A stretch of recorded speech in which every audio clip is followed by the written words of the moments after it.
એમાં તો ને હા એમાં ત્રીજી ગાથામાં એકત્વ નિશ્ચય તત્સંગ સરળ સુંદર બીજી ગાથામાં 7 પદથી શરૂ કર્યું, પછી સ્વસમય ને પરસમય એમ લીધું મૂળ ગાથામાં, અને એને મૂળ પ્રમાણ જ્ઞાનનો વિષય લીધો, પછી એવા સ્વસમય ને પરસમય લીધું, અને ત્રીજી ગાથામાં એકત્વ નિશ્ચય ગત સમય સર્વત્ર સુંદર લોકમાં. જે બીજી ગાથામાં એકત્વ નિશ્ચયની વાત કરી હતી, એટલે કે જ્ઞેયનો પદાર્થ, જ્ઞેય પદાર્થ સમયની વાત સમયની વાત કરી, એ એકત્વ નિશ્ચય એવો શબ્દ વાપર્યો હતો. હવે એકત્વ વિભક્ત એ શબ્દ વાપરે છે, એટલું જુદું પાડ્યું બેન. એકત્વ નિશ્ચયમાં તો દ્રવ્યગુણ પર્યાય ત્રણે આવી ગયા, અને એકત્વ વિભક્તમાં વેદ જ્ઞાનનો પ્રકાર આવ્યો, પર્યાયથી વિભક્ત અને ગુણથી અવિભક્ત, અભિન્ન. અનંત ગુણથી એકત્વપણું અને અનંત પર્યાયથી વિભક્ત જુદાપણું. એ ભેદ જ્ઞાન પ્રમાણમાંથી એને ભેદ જ્ઞાન કાઢ્યું. હવે એકત્વ નિશ્ચય અને એકત્વ વિભક્ત એ બે શબ્દો જુદા પાડ્યા.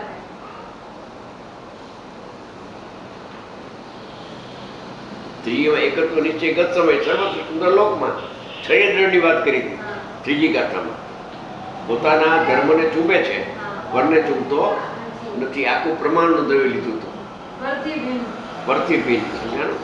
એકત્વ નિશ્ચય શબ્દ વાપર્યો. આમાં એકત્વ વિભક્ત. એકત્વ નિશ્ચય એટલે શું કામ? કે એક જ્ઞાન પ્રધાન નિશ્ચય, એટલે નિશ્ચય શબ્દ વાપર્યો. નિશ્ચયથી એક આત્મા એકપણું છે. જ્ઞાન પ્રધાન નિશ્ચયમાં દ્રવ્યગુણ પર્યાય ત્રણે આવી ગયા.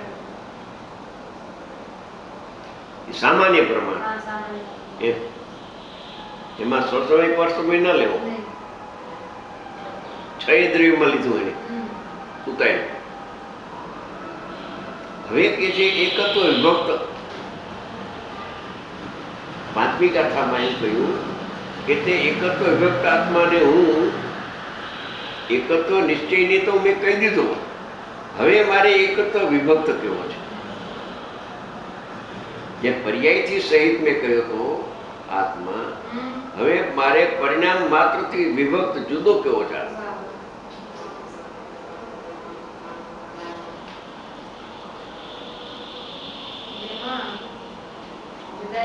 મોટો ફેર છે.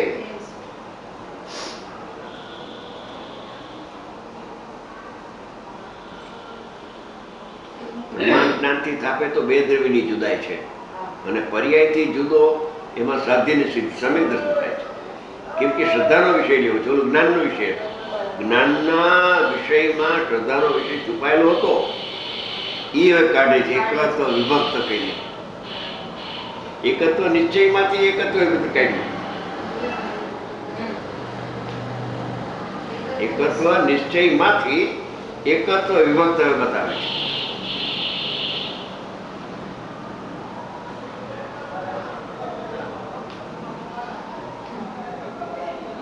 અહીંથી ભૂમિકા બાંધી પાંચમી ગાથામાં હું શું કહેવાનો છું?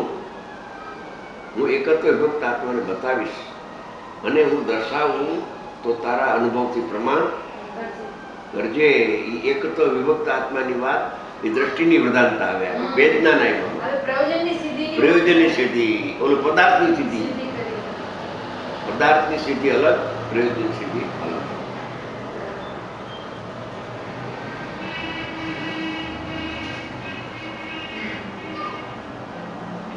अपना स्वाध्याय अच्छा चलता है. ટીકાયની આચાર્ય કહે છે કે કાંઈ મારા આત્માનો નિજ વૈભવ છે, તે સર્વથી હું આ મારા જેટલો મને વૈભવ પ્રગટ થઈ ગયો છે, એ વૈભવથી વિભવથી હું આ એકત્વ વિભક્ત આત્માને દર્શાવીશ. અનંત ગુણથી એકત્વ આત્માનું સ્વરૂપ છે, અને એ જ અનંત ગુણની એની જ પર્યાયથી ગુણ રહિત છે. ગુણોથી સહિત અને ગુણોના પર્યાયથી રહિત ગુણો. ગુણ રહિત માટે ગુણી પણ રહિત. એકત્વ અને વિભક્ત એમ.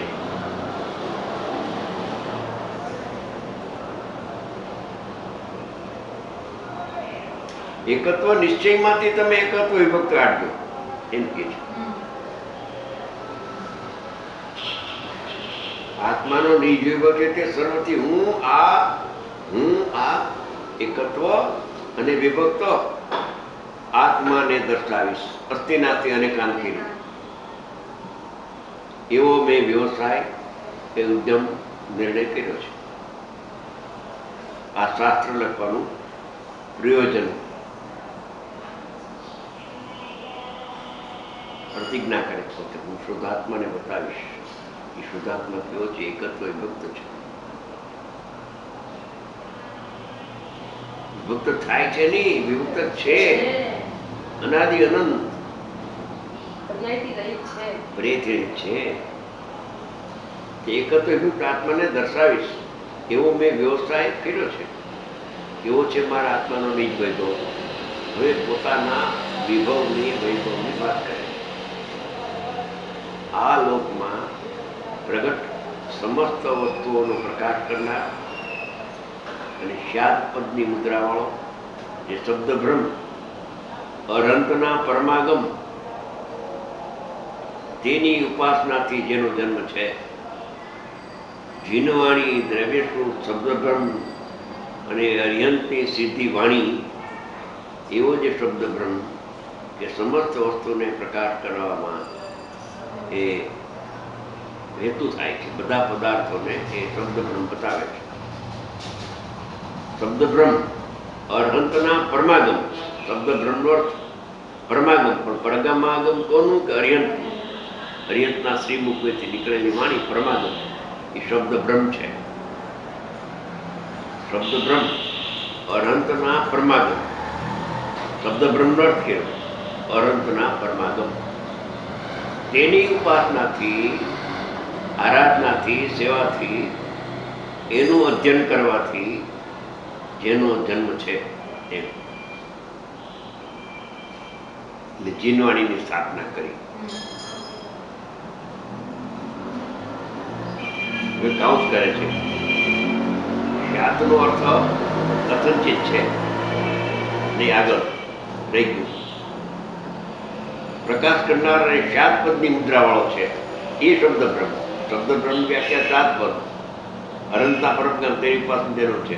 હવે શ્યાદનો અર્થ કરે. શ્યાદનો અર્થ કથનચિત છે એટલે કે કોઈ પ્રકારથી કહેવું.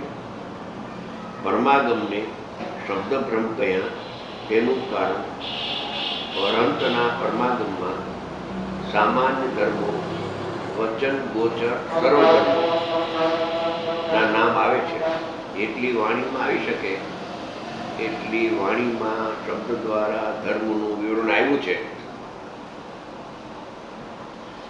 પણ ધર્મો અનંત છે અને અનંત ધર્મને કહેનાર શબ્દો અનંત નથી. શબ્દ મર્યાદિત છે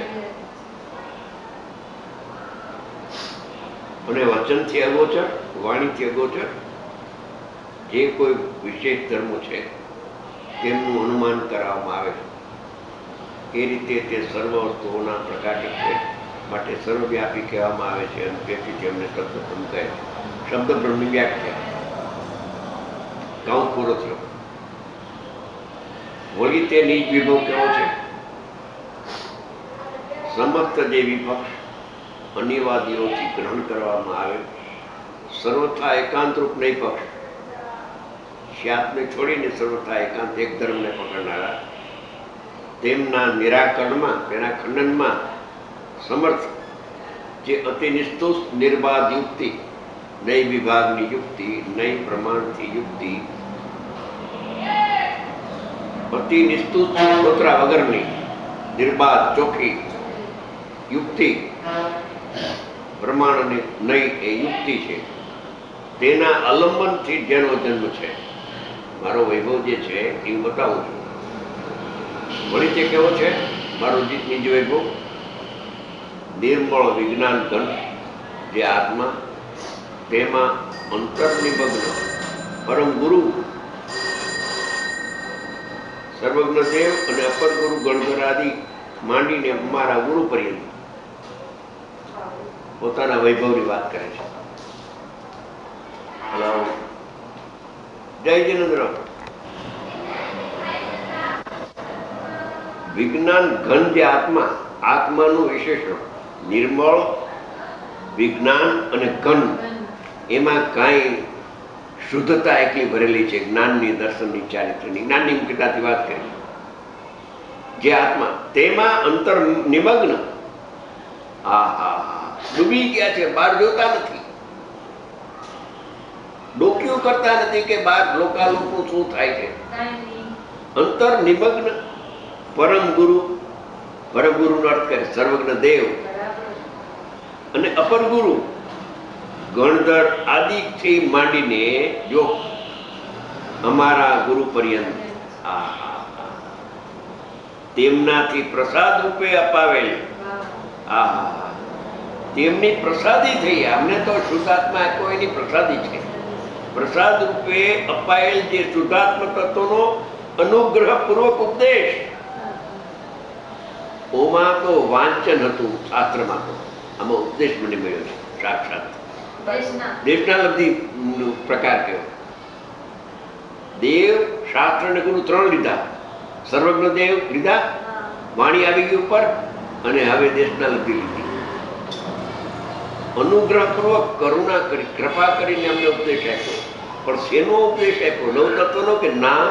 છ દ્રવ્યનો કે ના? આઠ કર્મનો કે ના? ઉપદેશ શેનો આપ્યો અમને? અમારા ઉપર કૃપા થઈ એટલે શું? શુદ્ધાત્મ તત્વનો અનુગ્રહપૂર્વક ઉપદેશ. તેનાથી જેનો જન્મ છે, અમારો વૈભવ બતાવું છું.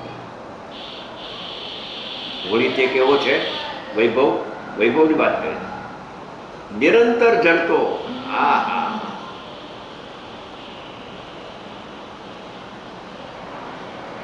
દેહરાદૂન એક શહેર છે, દેહરાદૂન. એમાં સહસ્ત્ર ઝરણા છે. ડુંગરમાંથી ટીપા પડે પાણીની ધાર. સહસ્ત્ર, હજારો. સમજી ગયા?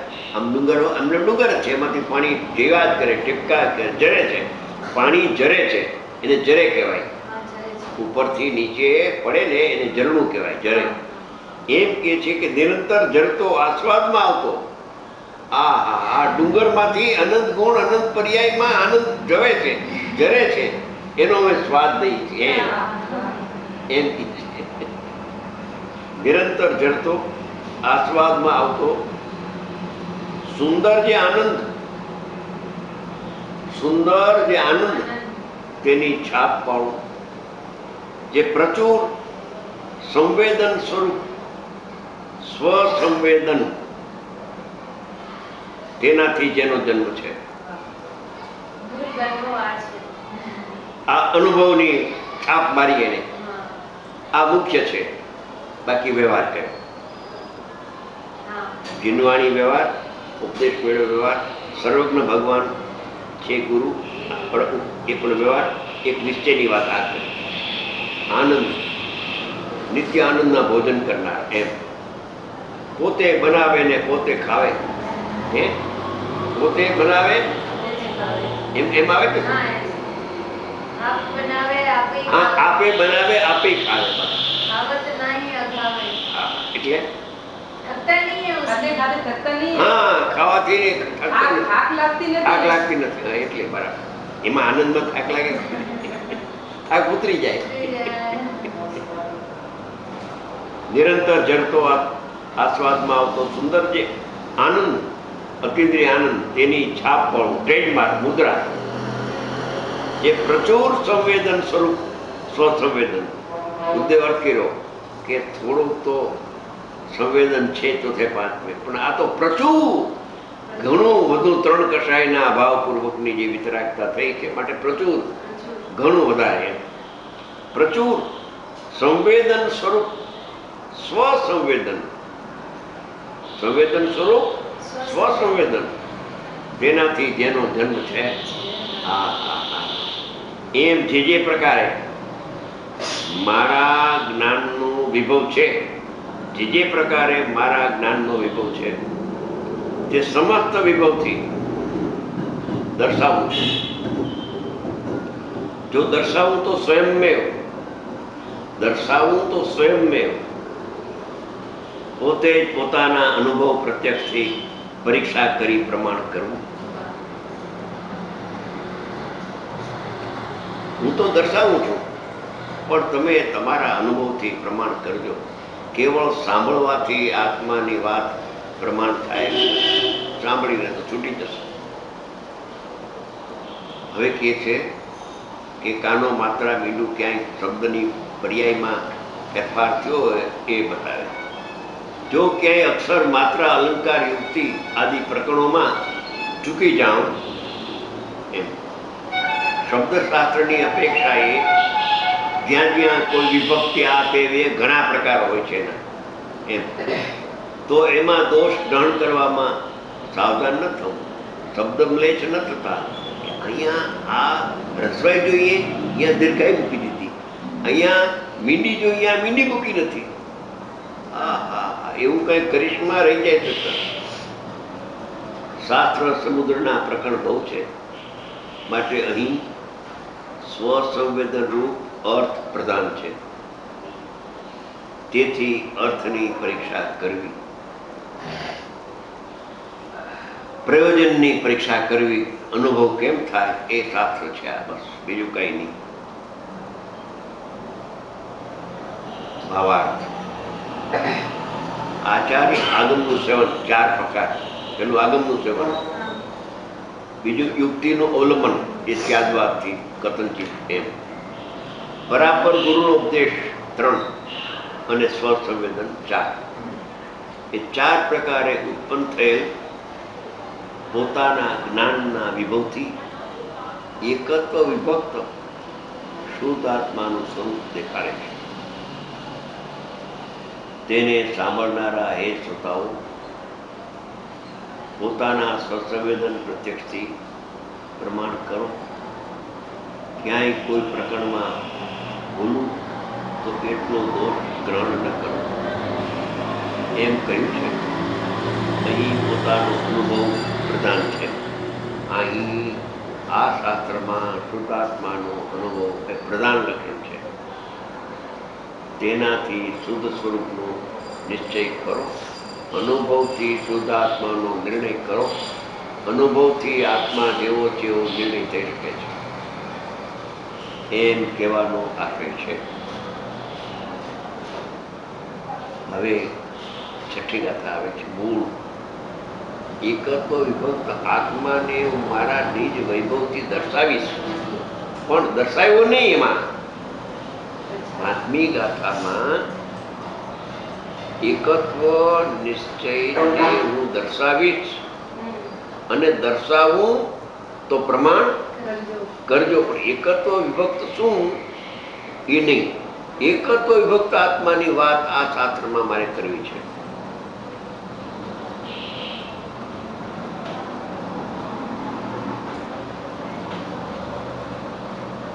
હવે ત્યારે શિષ્યને પ્રશ્ન થયો 5મી ગાથા સાંભળીને કે એકત્વ વિભક્ત આત્માને આપ દર્શાવવા માંગો છો, તો એનું સ્વરૂપ કેવું છે અને એનો અનુભવ કેમ થાય?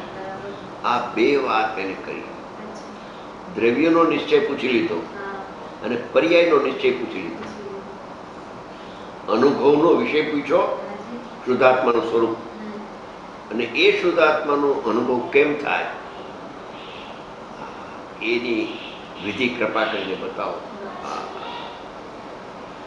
આ એક પ્રશ્નની અંદર એક ઉત્તર આખી ગાથા આવી ગઈ. ચૂકતે ગુરુદેવામાં બહુ ઉતારે છે કે ઋષભદેવ ભગવાનને ભરત મહારાજે પૂછ્યું કે શુદ્ધાત્માનું સ્વરૂપ શું અને એનો અનુભવ કેમ થાય. ભગવાન મહાવીરને ગૌતમ ગણધરે પૂછ્યું કે પ્રભુ શુદ્ધાત્માનું સ્વરૂપ મને બતાવો અને એનો અનુભવ કેમ થાય, એની રીત પણ મને બતાવો.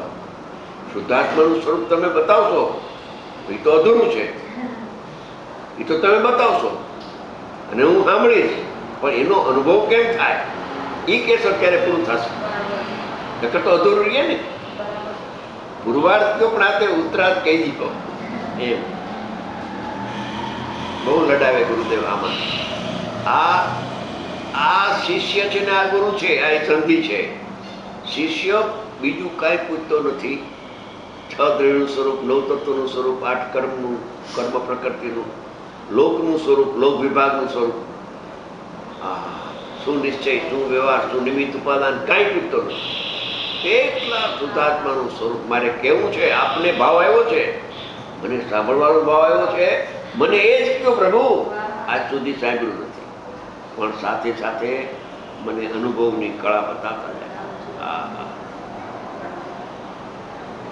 ગુરુ પ્રસન્ન થાય છે, બધું આપી દઈશ. એક છઠ્ઠી ગાથા, 415 ગાથાનો સાર છઠ્ઠી ગાથામાં આપી દઈશ. દ્રવ્યનો નિશ્ચય અને પર્યાયનો નિશ્ચય, વક્રતા અને કર્તા બે કરતા.